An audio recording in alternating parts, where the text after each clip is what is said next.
Hey everyone! In this tutorial, I'm going to show you how to create a really cool profile picture in Canva for 2026. It's quick, easy, and you don't need any fancy software. So let's dive right in. First, open Canva and log in with your account. If you don't have one, you can sign up in just a couple of minutes, super fast. Once you're in, click on the Create a Design button and select Custom Size, or choose the profile picture template. I usually go for a square format.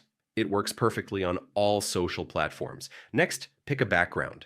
You can use a solid color, gradient, or even upload a photo. If you want something unique, Canva's library has tons of free textures and patterns you can try. Now add some elements like shapes, icons, or stickers to make your profile picture pop. You can also add your initials or name if you like. Just make sure it's readable and not too crowded. Play around with colors, shadows, and effects to give your profile picture a unique vibe. I mean, you can experiment until it looks just right.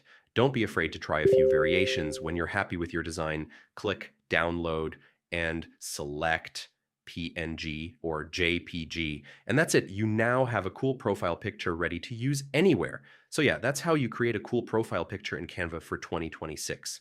If you liked this guide, make sure to hit like, subscribe, and turn on the notification bell for more tips. Thanks for watching.